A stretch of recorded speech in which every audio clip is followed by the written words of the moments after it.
Okey, hari ni kita ada satu dokumen yang nampak macam borang biasa je kan. Tapi sebenarnya di sebalik data dan butiran rasmi ni tersembunyi satu formula. Boleh kata satu anatomi seorang ikon. Jom kita bedah siasat sama-sama. Apa yang menjadikan seorang guru tu betul-betul luar biasa? Jadi, inilah soalan besar dia. Apa sebenarnya yang buat seorang guru tu jadi ikon? Kita akan gunakan borang pencalonan ni sebagai file kes kita untuk kita cuba fahamkan apakah ramuan-ramuan rahsia yang membentuk seorang pendidik yang hebat. Jom kita mulakan. Baiklah, jom kita buka file kes kita ni. Apa yang ada depan kita ni ialah borang pencalonan untuk Anugerah Ikon Guru Delima 2026. Setiap butiran dalam borang ini akan jadi clue penting dalam analisis kita hari ni. Okey, sebelum kita kenal lebih lanjut calon ni, penting untuk kita faham dulu anugerah ni apa. Ini bukan anugerah guru cemerlang biasa-biasa tau. Ia khas untuk mengiktiraf pemimpin, inovator dalam teknologi pendidikan. Jadi, kita tahu standard yang diletakkan tu memang sangat tinggi.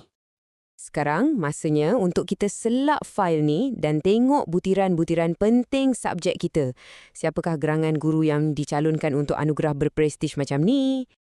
First thing first, kita tengok nama calon kita, Puan Madeline Pite. Cuba ingat nama ni ya, sebab sekejap lagi kita akan selami kisah beliau dengan lebih dalam.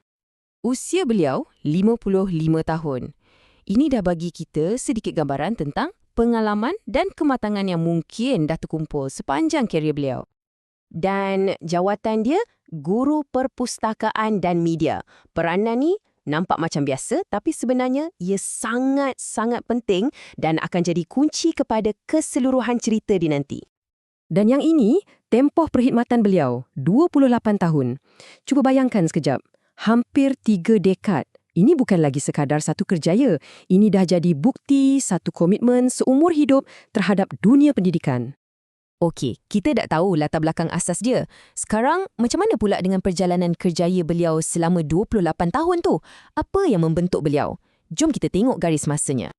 Garis masa ni tunjukkan perjalanan beliau dari awal lagi, dari zaman sekolah, masuk maktab, sampailah lantikan pertama. Tapi, cuba perhatikan tahun 2009 tu. Dekat sinilah titik perubahan penting berlaku bila beliau dilantik sebagai Guru Perpustakaan dan Media. Peranan inilah yang jadi platform untuk semua inovasi beliau.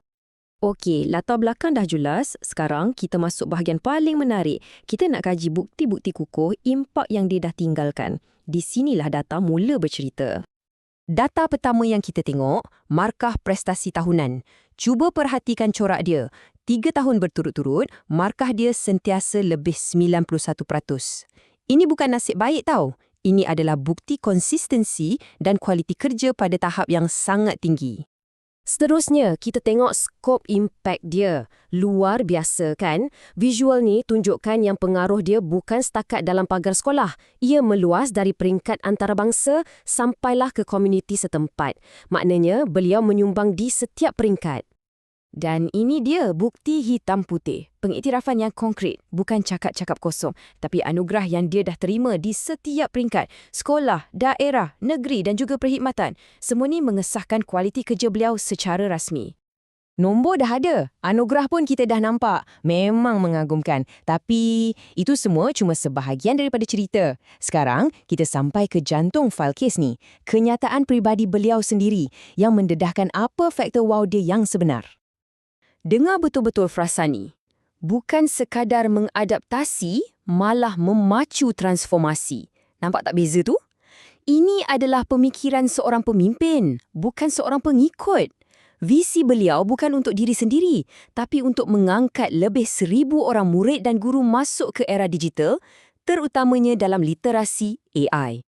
Dan kata-kata beliau tadi bukan sembang kosong. Ia disokong oleh bukti yang sangat kukuh. Setiap satu pencapaian yang tersenarai kat sini, dari anugerah peringkat negeri, bawa sekolah ke top 4 kebangsaan, sampailah melatih lebih 1,000 orang. Semua ni adalah pengesahan kepada visi yang dinyatakan tadi. Inilah impak yang sebenar.